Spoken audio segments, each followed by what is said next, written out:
Bueno, y justamente vamos a tomar contacto con Rodrigo Jordán, que es presidente de la Comunidad de Organizaciones Solidarias. Son 200 organizaciones de la sociedad civil que fundamentalmente lo que busca es la superación de la pobreza. Rodrigo, ¿estás por ahí? Sí, buenas noches, Matías. ¿Cómo estás? Bien, pues estaba escuchando al ministro de Hacienda usted, Rodrigo, ¿o La no? última parte, la última parte. Bueno, es la parte que le atañe justamente a la sociedad civil y a las organizaciones que te toca dirigir. Aquí con la Comunidad de Organizaciones Solidarias. Chile va a ser un país más pobre. ¿Compartes eso y cómo enfrentarlo? A ver, partamos, Matías, diciendo de que eh, el país tenía pobreza, ¿ya? Eh, Nosotros teníamos problemas de pobreza Mm, mucho antes de la pandemia, y por sí, algo el estallido social. Nosotros teníamos, recordémosle un poco a los espectadores, tenemos dos formas de medir la pobreza. Uno es por ingreso, y en Chile ha ido disminuyendo fuertemente la pobreza por ingresos, pero igual habían del orden de 400.000, 500.000 personas que viven en pobreza extrema, o sea que no les alcanza ni siquiera para mm, satisfacer sus necesidades básicas. Eso son 500.000 de personas, que no deja de ser. Pero si uno la mide multidimensionalmente, o sea, con brechas no solo en los ingresos, sino que trabajo, salud, vivienda, educación, etcétera, teníamos un 20%. Y en las últimas dos mediciones, o sea, la de 2015 y la de 2017, uno de cada cinco chilenos era pobre multidimensionalmente. Entonces, los cánticos que se decían que la pobreza se está disminuyendo en Chile y que lo que importa es la clase media, bueno, esa clase media hoy día es la mm. que va a aumentar la pobreza. Sí. Rodrigo, El pero otro para día nos medir, contaba, tú como buen ingeniero, peras con peras, este 20% de la pobreza multidimensional, ¿cuánto era hace 30 años? Porque todas las medidas de hacernos un poco cariño, no, es no, que por Chile ha sido capaz supuesto, en no, 30 no, yo, años, ¿sí? no, sin duda alguna que con la vara que midamos la pobreza, Chile lo ha hecho muy bien y ha disminuido la pobreza en forma significativa. Ya, Principio de la década de los 80, finales de la década de los 80, perdón, principio de los 90, el 40 y tantos por 42, ciento de la gente en 3%. Chile era pobre. Sí. Claro, o Y sea, la mitad de la esa vara población. hoy día es 8. En lo que era 42, hoy es 8, aprox. No, no, no porque ¿No? la hemos subido, sería menor todavía. Menor. Hemos subido los estándares, ¿no? Ya. Entonces, la CEPAL está pronosticando una pobreza de dos dígitos y probablemente nosotros subamos de Mm. 8,6 a una pobreza de dos dígitos en términos de ingresos. En términos multidimensionales, bastante más. Eh, Mira, el otro día estaba con el alcalde de Renca y el Renca contaba el clásico caso. Una pareja de gente joven, sin hijos, casados, los dos con trabajo, cada uno ganaba 350, 400.000 pesos, el ingreso de la familia era 700.000 pesos para dos personas, clase media. Eh, los dos hoy día están sin trabajo, los dos fueron despedidos y están pidiendo una Sí. caja de alimentos. Entonces Mm. esa gente que era vulnerable cayó en pobreza. Bueno, de eso se hablaba antes, ¿no? Nosotros, De eso se hablaba ¿ah? justamente, Rodrigo, de que había mucha gente que había superado la pobreza, pero que estaba justo en el límite. O sea, que con un pestañeo Exactamente, podía caer a la pobreza. exactamente. Mm. Nosotros siempre en la comisión que trabajamos 2 años, siempre hablábamos de pobreza extrema, de pobreza y de vulnerabilidad. Y la gente en Chile era extremadamente vulnerable. Y lo decíamos así, en Mm. frente a un shock. Nadie imaginaba un shock de esta envergadura ni de estas dimensiones, por supuesto. Mm. Pero una familia frente a un shock, a un despido, a que alguien del adulto mayor cayera en una necesidad de salud y por tanto un gasto de salud, etcétera, esa familia iba a caer en pobreza y por tanto hoy día Mm. va a aumentar la pobreza. El tema está que la CACEN, que es la encuesta nacional, que no se pudo hacer en octubre, en noviembre, diciembre y enero por el estallido social, y yo no sé, porque ya no participo, pero no sé si se va a hacer a fin de año. Yo lo veo difícil. Entonces no vamos a tener medición de pobreza en 4 años. Pero un país que no mide es un país que después toma resoluciones a ciegas. Entonces, por caro y difícil que sea, hacer una CACEN, nos estamos haciendo trampa en el solitario. Sería muy bueno hacerla, ¿no?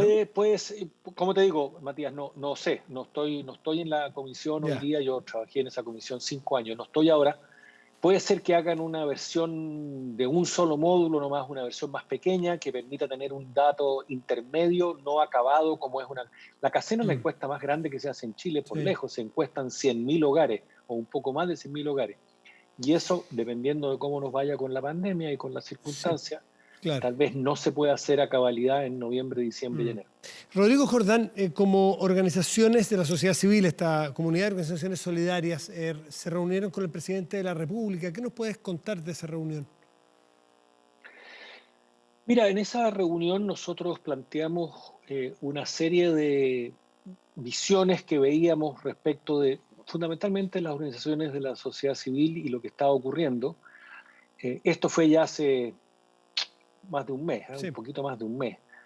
Eh, Ahí nosotros no estábamos nosotros, estaba la comunidad de organizaciones solidarias, pero habían otras organizaciones, estaba el Hogar de Cristo, estaba Desafío Levantemos Chile, estaba eh, el Techo para Chile, en fin, había mm, Comunidad Mujer, o sea, habían varias organizaciones. Eh, y efectivamente le avisamos al presidente respecto de que veíamos en el corto plazo un problema de hambre. Sin embargo, en ese minuto, si tú te acuerdas bien, los datos de salud indicaban una meseta, ¿sí? sí, sí, sí. Y por tanto, el presidente nos mostró una gráfica que decía que hay una meseta y que de alguna forma había una esperanza hace un mes atrás que esto iba a empezar a disminuir. No resultó así, cambió completamente, caímos en una cuarentena total de 7 millones, 8 millones de personas. Mm. Eh, y eso es lo que hemos venido diciendo. El presidente en esa oportunidad nos escuchó muy atentamente, pero su diagnóstico era, basado en esos datos, en ese minuto, que empezábamos a salir, y no fue así. Entonces Mm. yo creo que, lo decía hoy día en una columna que salió publicada mía en el Mercurio, yo no creo que haya que juzgar si lo que se ha hecho bien o se ha hecho mal. Lo que estamos pidiendo más bien es una flexibilidad, una agilidad, una adaptabilidad Eso te iba a preguntar, a Rodrigo. estas demandas. Te iba a preguntar justamente, dada tu experiencia, además, ¿sientes que hay una burocracia que está perjudicando al dinamismo de la necesidad de ayuda, sobre todo en lugares más complicados socialmente? Sin duda alguna, sin duda alguna. Nosotros le decíamos ver al presidente en ese caso particular. Por ejemplo, el ingreso de familiar de emergencia, el IFE. Mm, Eso pasa por un registro, el registro social de hogares, claro. que está, pero no está completo. El registro social de hogares está con datos de hasta febrero, marzo, no alcanza a registrar lo que le puede haber ocurrido, por ejemplo, a esa pareja de renca durante abril o mayo. Y por tanto, se está buscando una forma de registrarse ahora, pero para eso hay que registrarse.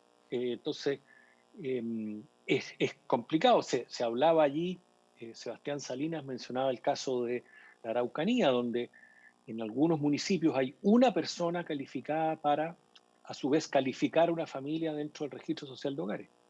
Y eso, Entonces esa persona tiene que hacer una postulación por internet, muchas veces en el mundo rural no hay internet, etcétera. Entonces es complicado, es muy mm, complicado.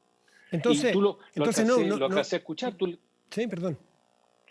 no, que tú le preguntabas al ministro de Hacienda respecto de los créditos FOGAPE.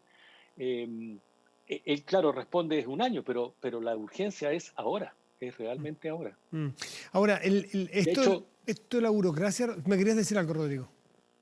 no, que de hecho yo tengo una reunión con el Ministerio de Desarrollo Social el martes, eh, como un grupo de personas, para proponer actos como innovadores, ¿ah? A como, ver, como nuevos, ¿cómo como qué, por acciones ejemplo? nuevas.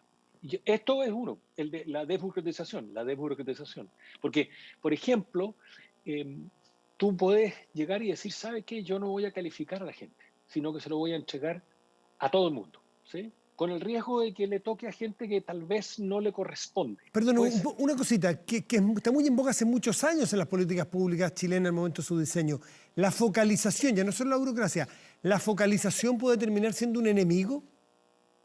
La hiperfocalización, pues, puede terminar siendo un enemigo. Uno entiende, ¿no? Hay escasos recursos, hay que asignarlos de forma correcta, hay que asignarlos eficientemente. Y por tanto, lo que tiene que hacer es asignarlos a quienes de verdad lo necesitan y aquellos que no lo necesitan, ojalá no les toque. Mm, Pero en mm.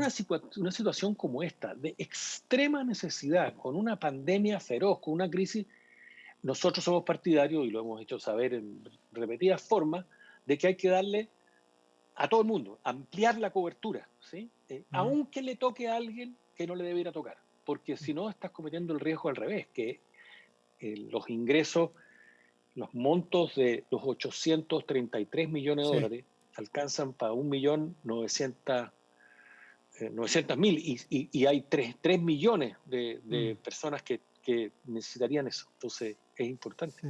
Es importante saltarse el hecho de que yo necesito una hiperfocalización detallada. Sí. He escuchado críticas, por ejemplo, de Benito Baranda el otro día, que participa también en estas organizaciones sociales, en fin, y no es el único, respecto del camino que eligió el gobierno. O sea, el gobierno ha dado 100 millones de dólares para los municipios, pero además las ayudas directas a través de estas famosas cajas. No lo digo famosa en términos peyorativos para nada, sino que famosa porque se ha hablado mucho de ellas. ¿Te parece a ti también que fue un camino errado elegir estas cajas? ¿O te parece y que era mejor la transferencia directa de dinero? ¿O te parece que está bien? Es que son las dos cosas, pues.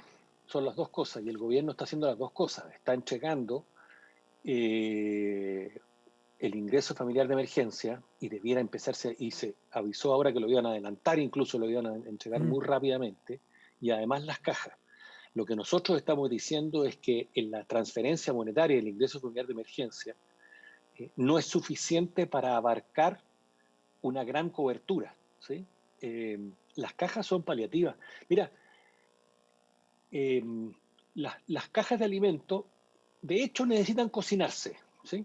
Y por tanto tú necesitas dinero para comprar combustible, Claro. ¿sí? Ya sea parafina o gas, tener una pequeña cocina, etcétera, ¿sí?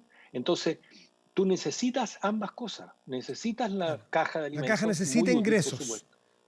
Pero también necesitas ingresos. Claro. Pero además el ingreso, como lo decía Benito, fomenta la economía local del lugar, pues. Porque voy yo y le compro al almacén que está en la esquina, a la señora que produce el pan ahí, ¿no?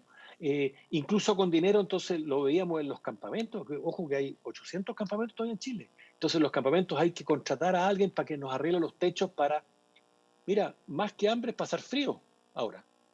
Entonces, o sea, la transferencia monetaria es extremadamente útil para la gente, extremadamente útil. O sea, ¿tú crees que tú hubieras gastado la plata de las cajas a hacer las transferencias directamente? Porque por el efecto además que tienen las economías locales que tú acabas de mencionar. ¿Eso se les pasó? Que pasa, Matías, lo que pasa es que son complementarias. Mira, el costo de las cajas, yo no lo conozco, ¿no? Pero más o menos estimado son 100 millones de dólares. Sí. Podrán ser 50, podrán ser 150, pero por ahí anda, ¿sí? Sí, sí. En cambio, en transferencia monetaria estamos hablando de 400 millones de dólares o 500 millones de dólares, porque es harto más si uno quiere tener una cobertura más importante. Te recuerdo que lo que hay prometido son 2.000 millones. Sí, 2.000 claro. millones. Y ojo, cuando yo participé en el grupo que asesoró al gobierno, al Ministerio de Desarrollo Social, para determinar ese monto. Y cuando salimos de ahí, algunos nos fuimos un poco ya, ok, entendemos que, y lo entendemos perfectamente, el argumento del ministro de Hacienda, y es que hay que guardar para el futuro, porque nadie sabe cómo esto va a venir, ¿sí? Pero de nuevo, esa discusión fue hecha hace 5 semanas cuando teníamos la meseta. Así todos dijimos que era poco, y nosotros habíamos discutido una cifra de algo así como 900 millones de dólares. Bueno, ese futuro que dice el ministro de Hacienda parece que llegó ahora, porque es ahora la urgencia. ¿Tú sientes? En ese minuto Sí. nadie pensó en que iba a haber una cuarentena de todo Santiago. Entonces, ¿Tú sientes, Rodrigo? Y la única forma, sí, ¿tú sientes que tú tienes es que la gente que se quede en la casa es que tenga un ingreso monetario.